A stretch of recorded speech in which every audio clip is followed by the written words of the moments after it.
wowe wabivuga gute? Wavuga ko byagenze gute? Izari ingabo zihigwa buhigi bakubita bakirukansa zabona umusirikari wa 23 zigakizwa n'amaguru. Uyu munsi ngo nizo ziri kuza zikagaba igitero mu bice byafatwaga nk'ibice bikomeye. Imvugo ya 23 ivuga ngo nta na santimetro nimwe bazatakaza igahinduka gutakaza ibice n'imijyi. Ngo Tshisekedi Chilombo yakoze amavugurura akomeye. Nibyo. Nawe ubona Tshisekedi Chilombo yarazanye igisirikare cy'umwase, igisirikare gikomeye kigomba kuza kirundanya cyangwa se gisubirana ibice byose kugeza 23 bayirukanye mu bice yagenzuraga. Cyangwa nawe urabona ko FARDC abya bindi byayibaye mu buryo bushize cyangwa se iminsi yashize aryo bigiye kuyizira. Ni ukuvuga M23 ikabirimo kubakarangira iri gutogosa neza ibyo kubahereza umuti ukarike cyane n'umuravumba maze bakayifata bakayitamika nk'uko watamika inyana amazi. Umbwira ko byumva muri comment ariko dore ibyo tugiye kuganiraho. FARDC na Wazalendo amakuru yemeza ko tariki 12 z'ukwezi kwa gatandatu bongeye kugaba ibitero bitandukanye mu bice bya Kivu y'amajyepfo ho muri Minembwe, nimvuga muri Minembwe muri teritwari ya Fizi.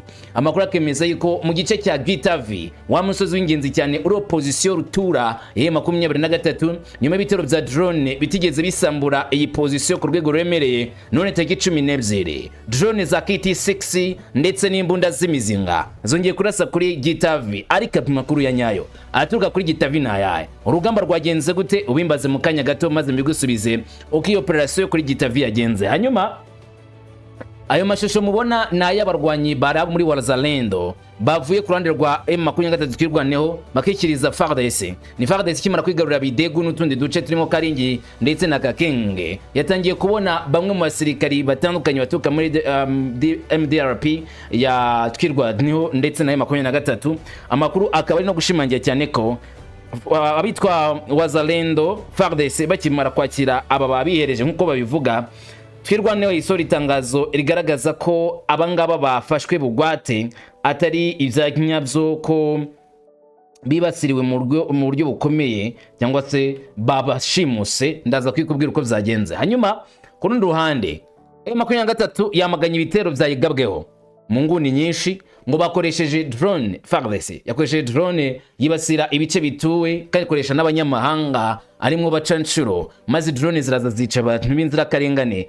M23 kwitangazo ryasohoye na Lance Kanyuka ivyo bavuze byakozwe na FARDC bazamaganye bivuye inyuma, bavuga yuko ari ibikorwa bibi bya kinyamaswa bitakwiriye gukorwa n'igihugu cya Republika ya Demokarasi ya Kongo. Ndabikubwira navyo sibyo gusa abangaba ubona imbere yawe cyangwa se uko itekereza aya mashusho neza na amashusho atunguranye cyangwa se yatunguye benshi. Amashusho y'abarwanyi benshi buramubona mu mikara n'amabara y'icyatsi naba M23 bafashwe matekwa na FARDC. Uyu n'umusigari imbere wa FARDC bacungiye umutekano we n'abagenzi be bafashe miri bafite ku mirongo y'imbere ku rugamba. Hagati ryari navyo urabimenya, si byonyine uraza kumenya ahubwo muri Masisi imirwano nayo irakomeje. Wazalendo FARDC baravugwaho kurasa kuri position ya 13 basha gufata agace k'ingenzi cyane, ariko washa kujya muri Rubaya.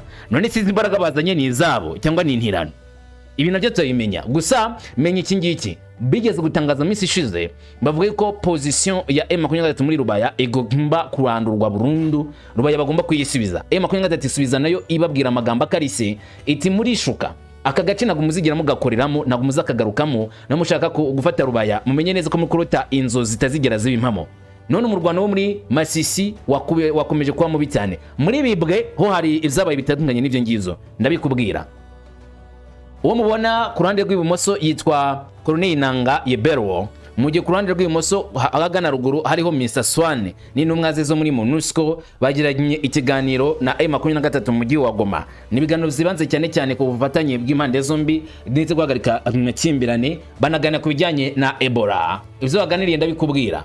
Maxime Prévost ni minisitiri w'abanyamahanga akanamisi w'intebe w'igihugu cy'Ububirigi yagarutse ku bijyanye n'umutekano ukomeje kuri kutaka bwa Republika ya Demokarasi ya Kongo. Uyu mugabo yongeye kugaragaza neza uruhande Ububirigi buhagazeho mu bijyanye no gufasha Kongo gusubirana ubusugire bwayo ndetse no kurengera ubusugire bwayo bwa Republika ya Demokarasi ya Kongo. Itsindi kandi bwana Maxime Prévost anagaragaza uruhande bahagazeho kuri ibibazo biri hagati y'u Rwanda n'iki gihugu cya Kongo. Baravuga icyo Ababirigi ndabikubwira. Ni mu gihe muri Kivu y'Amajyaruguru yitwa Guverineri Bahati Musanga Erasto yagize uruzinduko mu gace ka Kiva mu Majyaruguru asura abahoze ari Wazalendo biyunze kuri 23 baraganira, ariko abanza kuganira n'abaturage baturiye muri aka karere. Byose uraza kumenya uko bizagenze. Human Rights Watch yasohoye itangazo cyangwa se raporo ishinja u Rwanda kugira uruhare mu matati akomeje kuri kutaka bwa Repubulika ya Demokarasi ya Kongo, kujyamo uruhare ubwicanyi n'ubusahuzi byinshi byavuzwe na Human Rights Watch muri raporo yabasohoye tariki 10 z'ukwezi kwa gatandatu mwaka 2026. Hanyuma u Rwanda rwayisubije rurayamagana cyane rwivuye inyuma ngo guhuza ingabo z'u Rwanda RDF n'umutwe wa 23 ni ikosa rikomeye n'ikizira. Makolo umuvugizi wa guverinoma y'u Rwanda niko yatangaje. Hanyuma Louise Mushikiwabo yakiriwe na Maxime Prévost baganira ku matora ateganijwe mu kwezi kwa 11 amatora yo muri OEF, aho Laurent Makolo azabahanganye ku buryo bukomeye na Lumumba umugore wo muri Congo uzaba bagiye guhangana nawe kuyobora uyu mwanya wa OEF. Sibyo gusa abitwa Leopard de FARDC cyangwa se ingabo zo ingabo ni ingwe zo muri Repubulika ya Kongo zageze muri Leta Zunze Ubumwe za Amerika. Ni imvuga ingwe utumva inyamaswa, aho bumva abakinnyi ba Leta ya Kongo bagiye kurwanira urugamba rukomeye rwo kwegukana igikombe cy'isi muri Leta Zunze Ubumwe za Amerika. Umukino wa mbere bazakina na bande, ninde wabakiriye uyu mugore yitwa? Uraza kumenya ngo ninde byagenze gute aho ngaho muri Leta Zunze cyangwa se muri Leta Zunze Ubumwe za Amerika. Amakuru yose ari kuvugwa kamwe ku kandi tugomba kwirebera mwe muri aya kakanya tukamenya ngihatse hatiki. Yewe umuhungu wa Kamanzi w'Uruwande ngo ikaze mutugende ku musozo nk'ibisanzwe. Ikaze kuri mwese.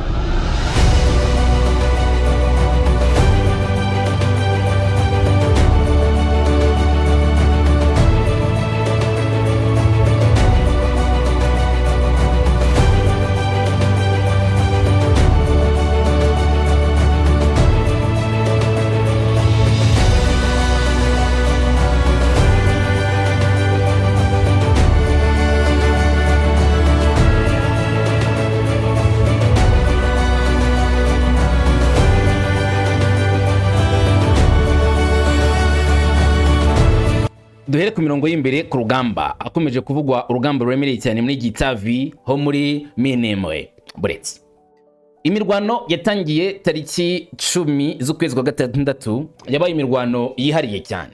Nibyo tariki 9 hari havuzwe ibitero biremereye. Tariki 10 FARDC itangaza ko ari bice yigaruriye. Tariki 11 bisa naho n'ubundi bakomeze ubwo buryo kwizera umutekano mu duce twose bafashe.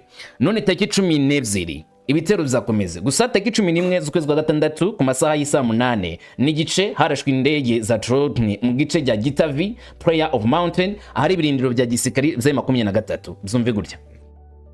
MINEMBWE na gace gateye mu buryo bwihariye. Wavuga yuko ari agace kari hagati y'imisozi, ariko kandi nanone umujyi ukaba mwiza nkaho uri mu kibaya. Hateye ukuntu gutandukanye wenda n'ibindi cyo gutekereza. Gusa wareba nanone na gace kagizwe n'ingo nyinshi cyangwa se cyo bita imihana n'ibikuyu by'inka muri kara karere. Ntabwo harimo amashyamba menshi ku buryo wahashyira position za gisirikare ku rwego rudasanzwe. Ndavuga muri MINEMBWE ndani. Rero kugira ngo ucunge umutekano wa MINEMBWE bigusaba ubuhanga bukomeye. Gitavi ni umusozi ukunze kuberaho amasengesho y'abarokore, ariko ukaba ugizwe n'agace gato cyane kashobora guhingirwaho gice cyepfo, ariko ikindi gice kagirwa n'ibikuyu ndetse n'agashyamba. Amakuru akemeze ko muri ibyo byerekezo rero ariho M23 twirwaniye bashinze position yabo. Gusa iyi position ntago ari uyu munsi, ni position ihamaze igihe kinini cyane, aho twirwaneho igihanganaga n'indi mitwe nka za mayimayi babagabaga ibitero. Imbaraga zabo zaturukaga muri Gitavi. Aha muri Gitavi hari ubuvumo bwinshi bwa twirwaneho amaze igihe kinini cyane babikamo intwaro zabo azo kwifasha cyane cyane ku mirongo y'imbere ku rugamba bahangana n'iyo mitwe yose mu bw'iharuguru. Ndetse ako gace kakaba karahindutse agace wavuga ngo strategique, agace k'ingenzi kuri M23 twirwaneho cyane cyane muri iyi minsi bari guhangana n'urugamba rutoroshye rwo kwisubiza agace ka MINEMBWE bikozwe na FARDC. Wakwereka aka gace mbere yuko mvuga byinshi, nkakwereka iyi position nyirizina ivugwa cyangwa se ako gace uburyo gateye iyo localité uburyo imeze kuri Gitavi. kugira ngo usobanukirwe neza n'uburyo FARDC na M23 mwihangana ryabo bakomeje guhangana bari gupfa kugenzura aka gace ka Minembwe. Ariko ni witegereza neza urareba hari Gitavi niyo ngiyo iri imbere yawe. Aka gace kitwa Gitavi gaturuka kuri Katuriro ya kabiri, uyivaho usa kumwerekeza mu gice cy'uburengerazuba, urabona ko harimo igice cy'imisozi nkuko bigaragara. Gitavi rero ni uwo musozi uri aho ngaho, uyu mubona aha ngaho imbere yanyu niwo witwa Gitavi Prey of Mountain. Hanyuma uteganya n'agace ka Madegu mu gice cy'uburasirazuba, ugateganya n'agace ka Mutunda mu gice cy'amajyaruguru y'uburasirazuba, Kituriro ruguru ubwo n'imitenye mu gace k'amajyaruguru, epfo muri Kiziba Airport ndetse na Methodist Church ya Kiziba nkuko muhitegereza, ariko nyine ugana muri Gakenge. Rero amakuru yemeza ko FARDC yakoresheje uburyo bwa gisirikari ku rwego rudasanzwe, bazana ibikoresho byabo bya rutura bakimara gufata mitenge bashyira muri Marunde biravuga ko bashyizeyo imbunda ya rutura nini wegereje mitenge, ubwo ni mu gace ya Turambo ndetse ugana mu gice cy'amajyepfo ya Turambo. Iyi mbunda ikoreshwa ikurasa muri kino cyerekezo cya Minembwe. Makuru amwe angeraho avuga ko ari imbunda mu bwoko bwa Katyusha, imodoka ya Katyusha turutse muri Poezero. Urabona uburyo yazengurutse Poezero mu gice cy'uburasirazuba hafi ya Musambia, ikaza muri Kamombo ikagera mitenge, ari mbunda bateretse muri Marunde ngirase kuri Gitavi. Amakuru yandi agashimangira cyane ko usibye gukoresha iyo mbunda, drone n'ubundi za FARDC mu bwoko bwa KT6 zongeye koherezwa muri kano gace ka Gitavi. Drone zagurukiye muri Poezero, ntago zagurukiye muri mitenge, zagurukiye muri Poezero aho bashyize icyo twakita nka position cyangwa se agace gahagurukiramo indege ntoya za drone z'ibitero, ari nazo zikwifashwa cyane muri kino gihe. Amakuru yemeza iki? Kuri musozi wa Gitavi ahari position ya M23 babikamo ibikoresho bya gisirikari, niho hibanzweho cyane bashaka kurimbura ububiko bwa M23 no kurandura position ihari ya Sematama. Ngo nibarangiza kurimbura iyi position byorere cyane FARDC guhitanyura muri Kakuku na Katuriro binjira ndeza muri Mutunda, ngo bibafashe kugera muri Minembwe centre, iyi localité bifuza kuza gufata cyangwa se aka gace k'ingenzi bashaka kuza kuvanamo. Ngo nibamara kukavanamo baze gucunga umutekano mu buryo bwuzuye mu nguni nyinshi zitandukanye noneho zo muri Minembwe. Ariko amakuru akavuga neza yuko abasirikari ba FARDC bamwe batangiye gucengera muri Runundu uyitegereza ahantu iherereye, usa nkaho ugana neza kinza kuri Minembwe centre. Iyi Runundu bivuga ko ari milimetero 4 uturutse kuri centre ya Minembwe. Havuzwe ibitero kuva ku munsi w'ejo, gusa M23 ntabwo yigeze yemeza ko hari ibitero zabereye, nubwo ku ruhande rwa Wazalendo n'abayishyigikira bavuga ko Runundu hari ibitero bidasanzwe byabereye muri uyu musozi, kandi birukanye position ya M23 nkuko amakuru azemeza. Rero kugeza ubu ukurikije ahantu Gitavi iherereye, ugakurikiza n'ahantu bari kuvuga ibitero, urabona neza cyane ko agace ka Minembwe centre cyangwa se agace kari mu kibuga cy'indege cya Kaziba, Minembwe centre n'ahandi muri rusange ashobora kuba agiye guhinduka urubuga rw'imirwano cyangwa se kwigarurwa na FARDC bakomeze gutya. Gusa hari amakuru amwe avuga yuko igitero cyabaye ku 3:40 za mu gitondo hakoreshejwe drone za FARDC zabanje kuza, hagakurikiraho abasirikare nyine bazanye za mbunda, ngo ari itsinda ry'abasirikare bajya kuri 60 ba FARDC bagerageje gucengera banyuze mu cyerekezo gigana kuri Gitavi baturutse bw'inka gace nakubwiye ka Runundu, baje kwinjira muri Gitavi basubizwa inyuma n'umututu w'imbunda wa M23. Amakuru akemeza ko abasirikare 11 ba FARDC basize ubuzima. Gusa nyine birumvikana bari kugerageza gutobora mu rukuta rukomeye cyane rwa M23. Nawe ushobora kuzumva neza nimba hano hari position nyirizina nkuru ya M23, agarana gupfa gufata gutyo gusa ku buryo bworoshye. Oya, utemera ko inyamaswa runaka iryoha ujye wemera kwizi kwirukanga, ndavuga bakame. Bitewe n'iki?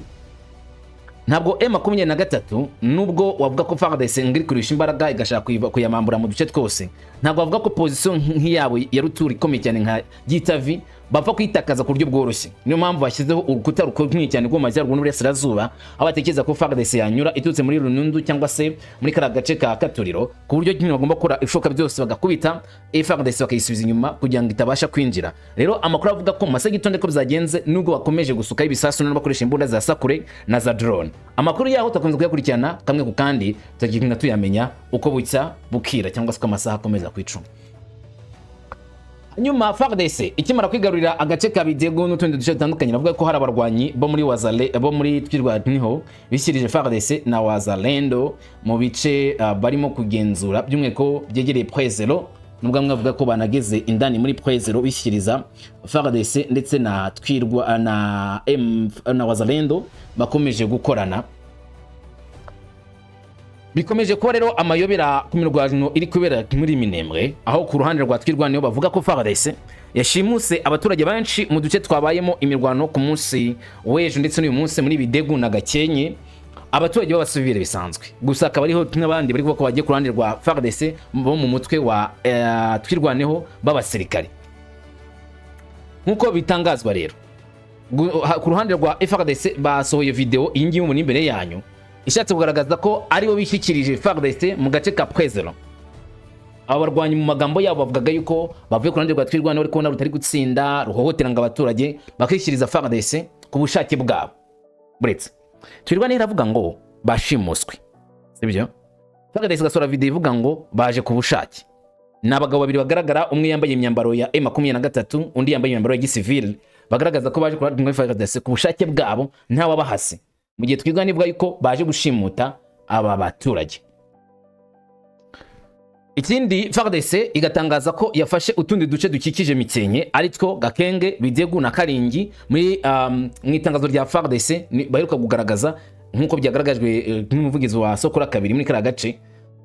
Nibo bemeje utwo duce twoko twabaye tombe badufite mu biganza zabo, nubwo utundi duce dutandukanye bavuga ko batwinjiyemo bari kudukoreramo za operation bashaka kutwigarura mu buryo budasanzwe nko tumaze kwira muri area makuru abanje cyangwa se muri iriya nkuru yo muri Gitavi ndetse na Irundo. Hanyuma amakuru akomeza avuga ko iyi coalition irimo gukora ibishoboka byose ikibagaza milimetero 4 gusa uturutse muri Minembwe centre, bishatse kugaragaza ko Minembwe nayo ishobora gufatwa mu bihe bya vuba, masaha ya vuba n'utuvugane bashobora bari kwerekezayo nimba M23 bidakoze igikorwa gikomeye cyane gasubiza inyuma. Gusa ariko ikibazwa ni kimwe, ni gute twirwaniho ivuga ko utwo duce twashimuswemo abaturage ikanavuga ko coalition yahagaze ibitero kandi coalition ubwayo cyangwa se iri huriro rya FARDC rivuga ko rihagenzura. Bamwe bati akeneye ubusobanuro bwumvikana ku ruhande rwa twirwaniho, gisobanura neza uko ibyo bintu bivuga ko byagiye banga abaturage bashimuswe muri bice bya Gakenge, Bidegu ngo kuko bahagabye ibitero, nyamara FARDC ivuga yuko ihagenzura 100%. None ubwo abashimuswe ni bande? Bashimuswe ryari? Bashimutirwa hehe? Hagenzurwa nande? Bamwe bati n'amatangazo yo kuyobya uburari M23 twirwaniho iri gukwitirwa hareba inzega muri cya cyerekezo. Abandi bati nyamara wasanga batari bahafata ku buryo bwuzuye, hanyuma FARDC basohoye itangazo ryo kubeshya. Uko bucya bukira tugenda tumenya amakuru ya nyayo, sibyo? M23 iramagana ibitero byayigabweho mu nguni nyinshi mwakoreshejwe za drone, yikavuga ko ibyo bitero bibi cyane. Iri ni itangazo ryasohotse ku masaha y'umugoroba tariki 11, ari niyo itangazo bongeye ku mentioning uyu munsi tariki 12 bagaragaza neza ko ari ibitero bikorwa na FARDC kandi bibi cyane. Iyo tangazo rya M23 ryasohoye na Lawrence Kanyuka riragira riti: kuva kuwa tariki 11 Kamena 2026 ingabo z'ihuriro ry'ubutegetsi bwa Kinshasa, FARDC, FDLR, Wazalendo, ingabo z'u Burundi n'abacanco b'abanyamahanga bongera ibitero byabo mu duce dutuwe cyane dukurikira. Iti kuva saa 11 za mu gitondo kugeza saa 7 z'umugoroba izi ngabo zagabye ibitero icyarimwe kuri Gakenge, Irundo, Bidegu, Mikenke, zohereza ingabo zirwanira ku butaka ndetse n'indege zijya pilote za kamikaze na KT6. Gusa mu itangazo ntibagaragaje ko indege zirwanira ku butaka ingabo zirwanira ku butaka bazisubije inyuma. Burya ku rugamba ujye umenya imvugo y'intambara. Hari igihe igitero kiba cyagabwe, icyo kimwe cya drone iza mu buryo bwa busambo, icyaba gusa no kuyirasira mu kirere bakayibuza kugira ikikora nyine kuri terre. Gusa iyo yagabye igitero kiba cyagabwe nyine. Ariko ingabo zo ku butaka hari ibintu bitatu tugomba kuzitekerezaho. Zazije kurwana zishaka gufata retake cyangwa se to gain, gufata agace ngo akagenzure. Izo ngabo rero iyo zidashubijwe inyuma ziba zifite ahantu zihagaze, ntago ari byo. Ingabo zaje zikaza mu gace urwaniramo cyangwa se ukoreramo zigahagara zigarwana nawe, iyo udashubije inyuma zifite agace runaka ziba zirimo zakwirukanyemo. Na game makumyabiri zigiye zigaragaza neza ko izi ngabo zo ku butaka zagiye muri Gakenge, Irundo, Bidegu na Mikenke bigeze bazisubiza inyuma. Icyakorwa ko bagabye icyo gitero ngatuwe n'abaturage, bivuze yuko M23 wenda yaba yirinze kurwana nabo mu bice bituwe n'abaturage. Dukomeza. Akomeza agira ati: mu gace ka Kabare, ngo ni muri Kivu y'Amajyepfo muri teritwari ya Kabare. Imbaraga mu bikorwa bya gisirikare zagaragaye kuva saa 11 n'igice zo mu gitondo kugeza saa 7 z'umugoroba. Muri Kabare ni kuri position cyangwa se ku gace kagatuna muri Kavumu centre. Iki gitero rya Kabare ndacyabikurikirana neza kamwe ku kandi. Hari impamvu biziri iyi nkuru muri Kabare nabaye nkuretse kwikubwira uko bizagenza. Hari ibintu bitatu biri kuyivugwamo. Icyambere nuko agace kambayo kahindutse umunyota. Agace karimo Wazalendo M23 yabasutse umuriro mwinshi cyane wa gisirikare. Hanyuma agace kagana neza muri Katana Luilo mukaba karangije kwigarurirwa na Wazalendo. Mu gihe ngo ari indi tsinda ry'abasirikare baturutse muri Kauzi Biega bamanutse muri Mugenderwa bageze muri Ruhihi bashaka gutera baturutse epfo ku mujyi wa Kavumu n'ikigo cy'indege cya Kavumu. Aya makuru ntagalaba verified neza kugira ngo ibintu rero bitari verified birimo akavuyo mbambiretse. Hanyuma ngo kuva saa 7 za mu gitondo za nimugoroba bonyeye cyane ibitero zabo mu duce dutuwe cyane two ku madepo Kasovu mu gace ka Kare. Ahanga waravugwa ibitero bimeze gute. Ku isaha y'isa 7 ku munsi wa tariki 11 hatangiye imirwano ikomeye cyane hereye cyane Kasovu. Abasirikali ba Wazalendo bari babonye position ya 23 ahaniri bagatekereza ko afite n'ububiko bw'amasasu bahagaba igitero. Gusa isantike yo yegereye Kasovu agace kari ya 23 haisabamo ihungabana rikomeye bituma abaturage benshi bava mu zabo baragenda ni muri Kare hariye.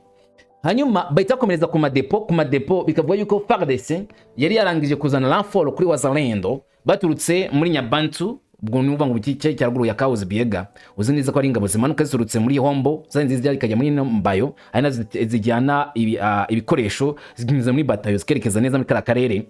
Bongereye imbaraga za gisirikare bagatera ku madepo no humvikanye iturika ry'ibisasu biremereye. Gusa kugeza magingo ya urugamba rwawo ntabwo rwaba nta wamenye ngo uyu yarutsinze cyangwa yarutsinzwe. Gusa M23 yabanje gusunikwa muri Kasovu igegeza kwirwanaho. Hari abasirikare bahise baturuka ndani mu gice cya Minova baza gutanga renfort. Kugeza magingo ya urugamba rukirimo kumenya ngo uyu yatsinze biraza gutwara andi masaha ari imbere. Ubwo tutakomeza kubikurikiranira.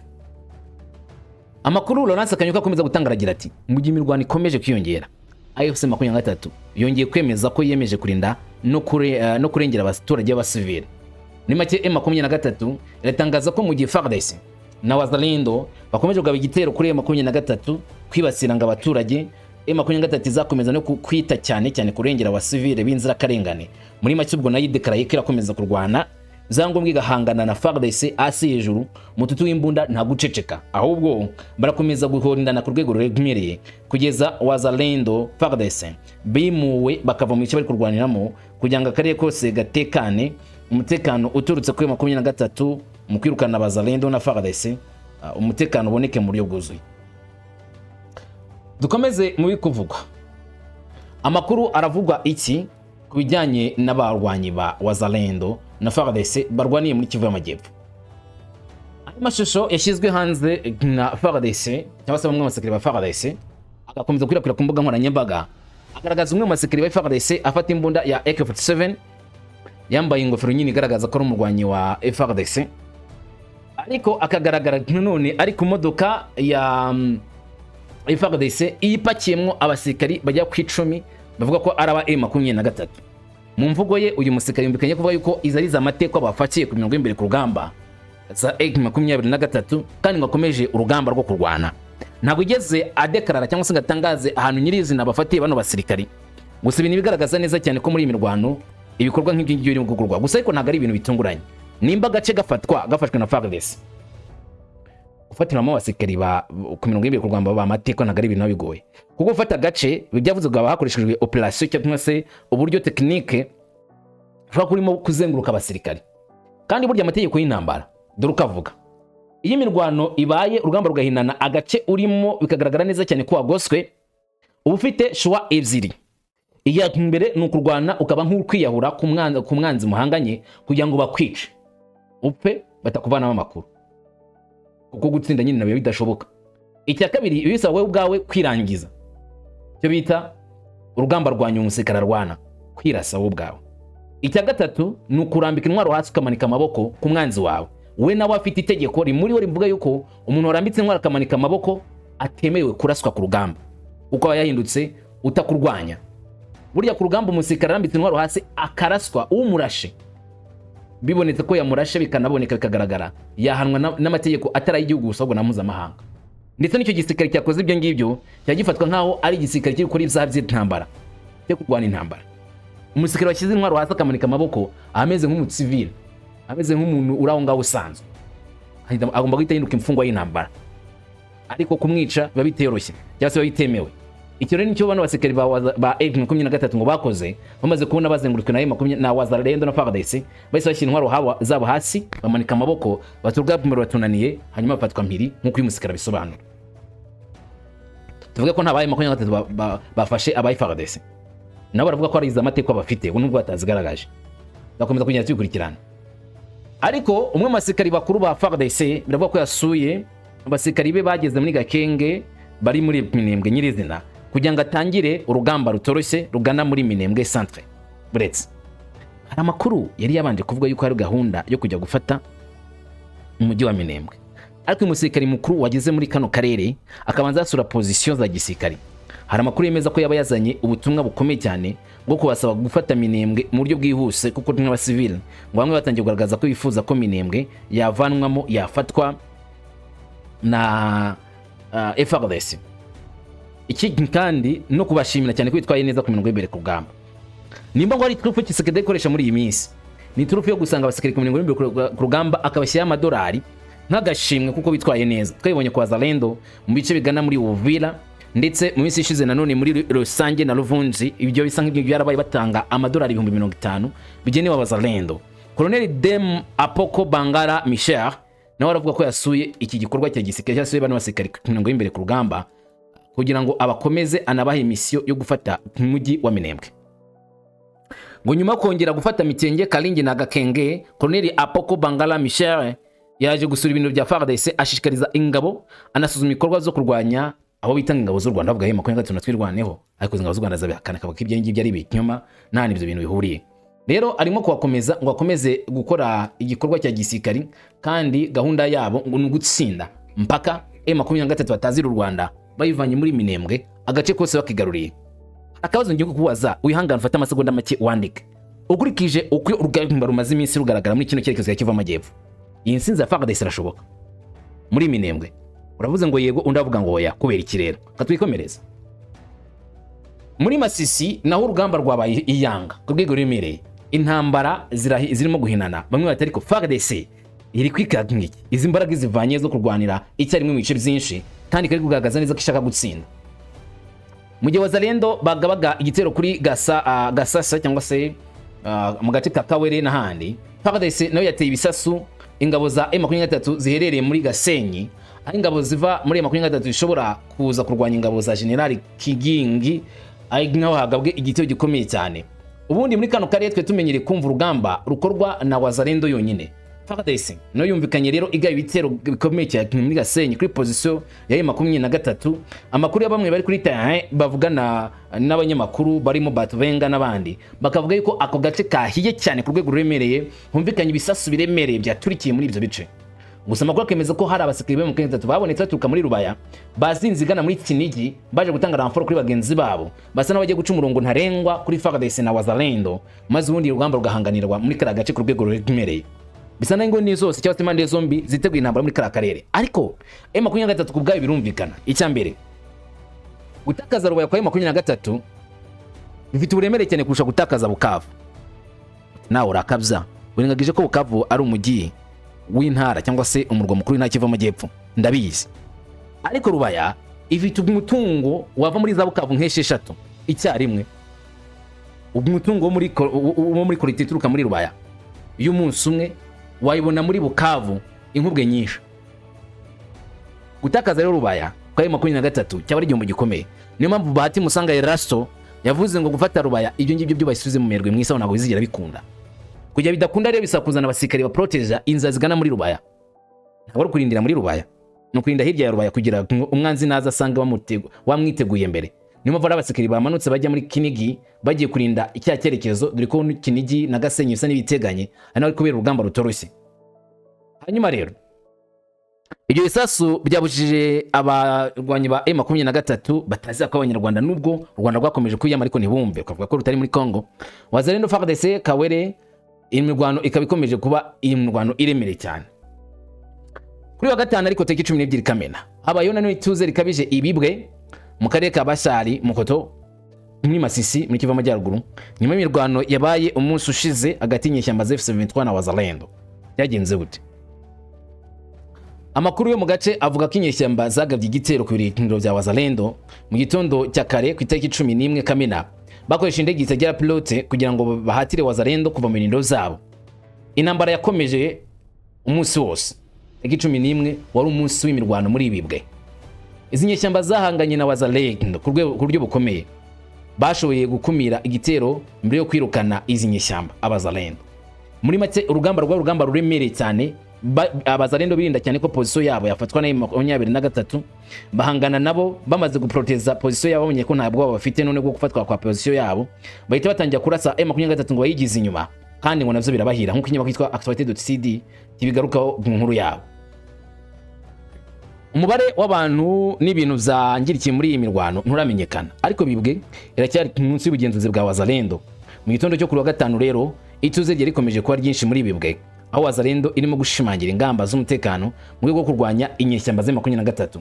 Amakuru yemeza yuko babonye imirongo miremire y'abasikari ba Wazalendo batuka ruguru ya bibwe basa nabinjira muri bibwe mu cyerekezo cyabereyemo urugamba no bari kwitegura guba bagaba igitero kuri 23 aho yaturutse. Ibyo byagiye gutuma none umutekano utaba mwiza ariyo mpamvu abaturage n'ubuvuga ko babonye agahege uyu munsi tariki 12 batakizeye by'igihe kirekire cyane bishoka cyane cyane ko imirwano yakongera kuba myinshi cyangwa se nakongera kubura muri kara gace masaha ari imbere.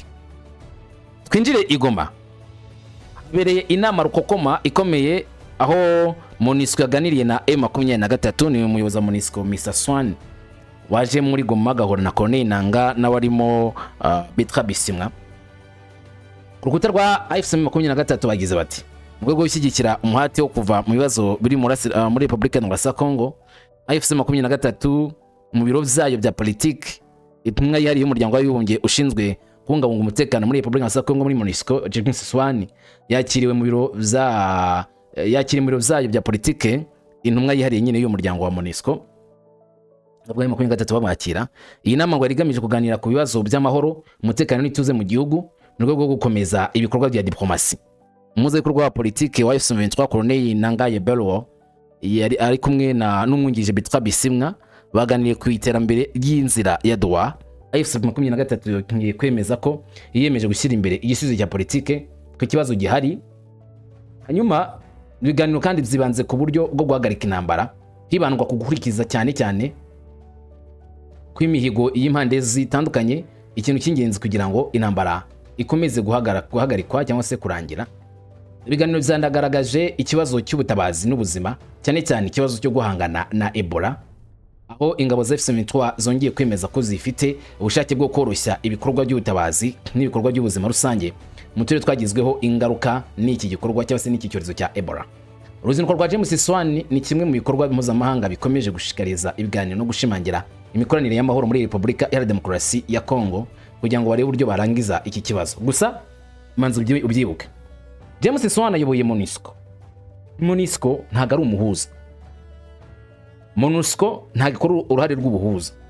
Ifite inshingano ebyiri. Inshingano ya mbere ni gutuma hashyirwa mu bikorwa amasezerano ya Washington. Iyi nshingano bayiherewe mu mwanzuro 2808. Amasezerano ya Washington agomba gushyirwa mu bikorwa ku kibi n'ikiza hagati y'impande zombi. Gusa bakitegereza neza yaba MONUSCO ya Leta Zunze za Amerika yoboye MONUSCO muri iyi minsi cyangwa se yoboye na UN Security Council kuko na MONUSCO ibona inkunga ituruka muri UN Security Council agashami k'umutekano ku isi muri Loni na Amerika yoboye kuko umudamu wa President wa Leta Zunze za Amerika ni uyoboye ako gashami. Ukabona ko bahingamiye ku ruhande rwa Leta ya Congo bisa n'ababwaye 23 ngo mwemere ibingi muhagarika ibyo bikorwa byanyu by'intambara. Hanyuma muri umwanzo 2808 yashyizeho MONUSCO nanone bongerera manda ikasaba MONUSCO kurasa imitwe y'inyeshyamba yanga kubahiriza amasezerano. Ubwo nayo 23 itanze kubahiriza amasezerano uko ateganywa barasa M23 na FARDC gusa. Ahubwo nka MONUSCO ubwayo yakinja mu rugamba. Icya gatatu MONUSCO yahawe mission yo gushyirisha mu bikorwa umwanzuro 277 n'umwanzuro wa Loni usaba M23 mu bice byose igenzura bagasubizaho bari muri Sabyinyo kugira ngo ubutegetsi bwa leta bugaruke muri abice. Nk'umuyobozi wa MONUSCO uyoboye iri huriro cyangwa se uyoboye izi ntumwa zaje muri Goma, ufite izo nshingano ku mutwe we agomba gushirisha mu bikorwa. Yaganira M23 biraye M23 tubwiye. Gusa bamwe bati ahubwo baje gusaba M23 gushyira mu bikorwa vuba cyane by'amasezerano ateganya bitari byaba bibi. Hanyuma amakuru ari kuvugwa kuri Maxime Prévost na yaye. Maxime Prévost ni minisitiri w'abanye n'amahanga akana minisitiri w'intebe w'igihugu cy'Ububiligi byo byatangaje ku byo muri Kongo. Prévost kuri kutagwa X yagize ati ndakajwe cyane n'impinduka zaba zarakozwe ku bushake cyangwa se zitakozwe ku bushake ku gitekerezo cy'Ububiligi kurasirazuba bwa Republika ya Kongo ubu kiri gukwirakwizwa ku mbuga nkoranyambaga bishingiye ku gusoma uruhande rumwe rw'ababigambiriye kuri imwe muri Twitter zanjye ziheruka.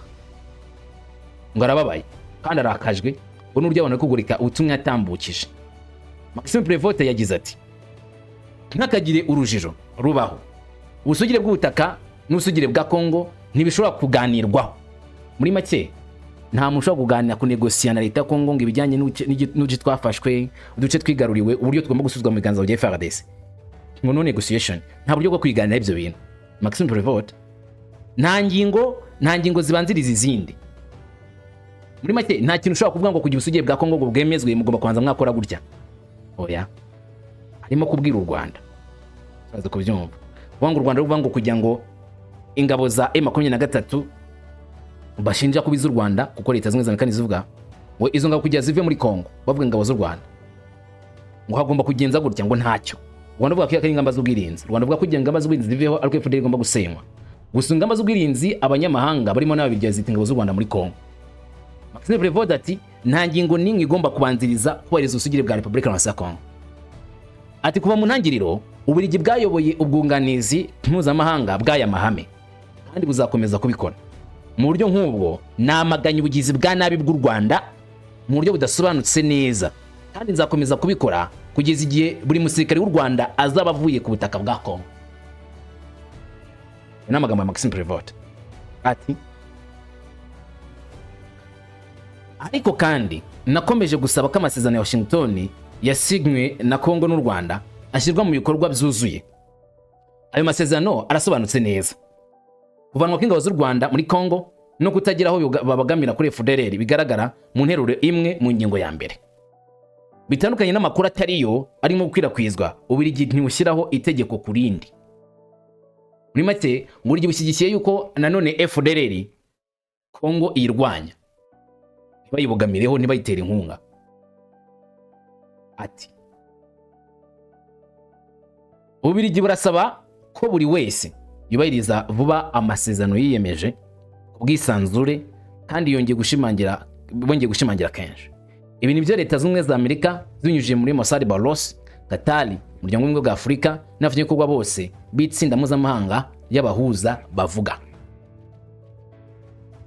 Kuri Maxime Prévost imiryango yose n'abantu bose bashyigikiye ko leta Kongo ibona ubusugire bwayo kandi vuba byihuse. Ngo nicyo kintu cy'ingenzi cya mbere kibanza. Hanyuma ibindi bizaganiriwe muri ayo masezerano gashyirwa mu bikorwa. U Rwanda rutituzava n'ingamba z'ubwirinzi zacu ariko FDLR yatsinda. Maxime Prévost ati muve muri Kongo. Ati abaturage ba Kongo barababaye cyane. Duhanganye n'ibibazo byihutirwa harimo n'icyorezo cya Ebola. Tugomba kugira icyo dukora ubu kandi ducecekesha imbunda z'abantu bose bakora ikorwa nk'ibyo. Maxime Prévost mu magambo aheruka wumve ko yashyize muri ngenga gatatu y'ubwinshi nkaho nabo bwabo bino bibareba bagomba gushyiramo akabaraga. Duhanganye n'ibibazo byihutirwa harimo n'icyorezo cya Ebola. Tugomba kugira icyo dukora ubu kandi ducecekesha imbunda z'abantu bose bakora ikorwa nk'ibyo. Ni bande yashyize mu majwi ingabo z'u Rwanda. Uyu mugabo Maxime Prévost yanakiriwe yize bwinshi wabo yo mu muryango wa OEF bagana kuza amatora ataha yo muri la francophonie aho Louise mushiki wabo azahanganye n'umukobwa wa Lumumba muri aya matora. Ejo nakiriye umunyamabanga mukuru wa la Francophonie Louise Mushikiwabo. Ibiganiro zacu byibanze cyane ku ruhare rwa OEF mu kuvugurura ubuvugizi bw'ibihugu byinshi, guteza imbere ubuvugizi bw'indimi nyinshi n'igifaransa mu nama mpuzamahanga, ndetse n'ingaruka za AI ku busumbane bw'indimi, umuco ndetse n'ikoranabuhanga. Ati dukurikije inama nkuru ya Phenom yabaye mu Gushyingo, twaganiriye ku bijyanye no kwiyamamariza umwanya w'umunyamabanga mukuru. Nzahura n'abandi bakandida batatu mbere y'inama nkuru kugira ngo numve icyerekezo cyabo ko hazaza h'umuryango ukundwa n'Ububirigi. Ni make ntago ari agashya guhura na Louise Mushikiwabo n'abandi bakandida ngo azahura nabo. Ese bazashyigikira Louise Mushikiwabo ababirigi? Mbizi. Akomeje urugendo rwe rwo mu majyaruguru ya Kivu. Guverineri Bahati Musanga Raso yageze Kyashunga mu gace ka Masisi, aho yahuriye n'abarwanyi benshi ba Wazalendo bari barahisemo kuva mu ishyamba bakinjira mu ngabo z'imiramatwara za RC Armée Révolutionnaire du Congo za M23. Aba bantu bagaragaje ubuzima bubi cyane bari babayeho mu ishyamba, kubura ibyo kurya, kubura ubuvuzi, n'ubuzima bwaranzwe n'ibibazo ndetse n'ubujiji bwinshi. Bakaba barishimiye cyane cyane kujya muri M23. Muri iki gihe kandi abo bahoze ari abarwanyi bavuga ko babonye icyizere gishya muri RC, bafata nk'ingabo ziteguye neza kandi zifite gahunda zigamije umutekano w'abaturage bose muri rusange, bitandukanye na Wazalendo wabarizwagamo umutwe warangwaga n'ibikorwa ngo z'urugomo ndetse n'urugome bakoreraga abaturage ba Repubulika Iharanira Demokarasi ya Congo. U Rwanda ruramagana HRW Human Rights Watch ibibazo bikomeye cyane bakomeje guteza muri kano karere kugira ngo bagaragaze ukuri. Yolande Makuro yagize ati umuvugizi wa guverinoma y'u Rwanda, umuryango wita ku burenganzira bwa muntu ku Rwanda ni umushinga w'imyaka 30. Ibirego bitazwi nka gusura urubuga cyangwa se iperereza, ibihano bibanza hanyuma iperereza rigakurikiraho. Umuburo kuri Richard Johnson kuri raporo basohoye.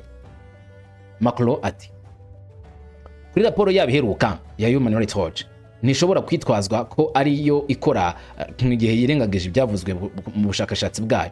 Intwaro za Kinshasa, imari y'imikoranire ya FDLR, Wazalendo, abacakara b'abanyamahanga cyangwa se abacancuro b'abanyamahanga n'ingabo z'u Burundi ziteje akaga zose, zikaba ari zo ntandaro y'imibabaro y'abantu muri Sazo bwa Congo ndetse n'intambara. Ati bikwiye kumvikana neza ko RDF atari AFC 23.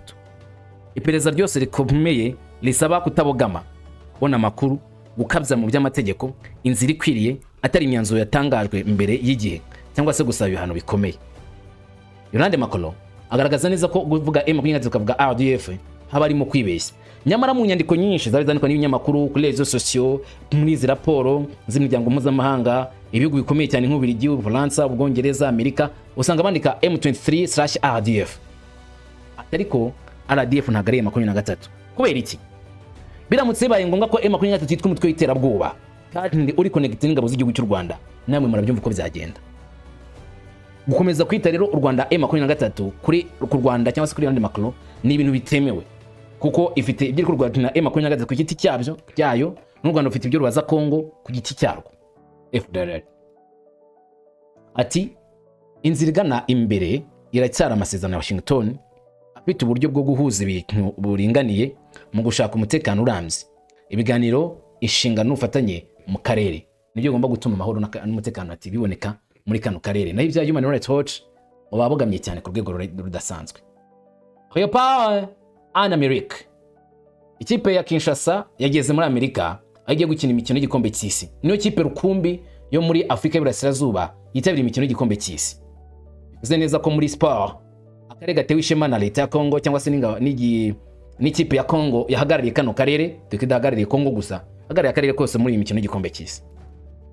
Na ambasaderi wa Repubulika ya Demokarasi ya Congo muri Leta Zunze Ubumwe za Amerika yitwa Yvette Ngandu yagaragaje ibyishimo bye nyuma yo kugera kwa Leopard ku butaka bwa Amerika. Yishimiye ibihe by'amateka ku mupira w'amaguru wa Congo nyuma y'imyaka irenga 50 igihugu cyitabiriye irushanwa mpuzamahanga akomeye y'igikombe cy'isi. Ikipe y'igihugu yakiriwe neza no bukangurambaga bukomeye bw'abakomoka muri Congo, yatewe inkunga kandi n'umudiplomate wagaragaje imbaraga za siporo zo guhuza abaturage uretse amakimbirane n'ibibazo bya buri munsi. Yvette Ngandu ufite icyizere yavuze ko yizeye ko Leopard izahaguruka neza ku mikino yabo ya mbere, cyane cyane izakina na Portugal ku ya 17 Kamena. Portugal ni ikipe ya Cristiano Ronaldo muri gukomeza urugendo rwayo muri Mexique, hanyuma ikazakina na Atlanta. bamwe batangiye bw'amahirwe ikipe ya Leopard izatwara igikombe cy'isi urasetse ariko no kuba yarabonye itike inzira mu gikombe cy'isi ubwabyo ni ishema rikomeye cyane kuri iyi kipe. Birashoboka cyane ko wenda yazanatsinda akagera mu mikino izakurikira. Ntabwo ari bikwifuriza Leopard kuzagira insinzi muri iyi mikino, nubwo ari bikwifuriza kugira weekend nziza, ahubwo ni byiza cyane. Ugira weekend nziza ndanagukunda, gubwe neza, amahoro imigisha n'amirwe kuri mwebwe. Sinamu shalom.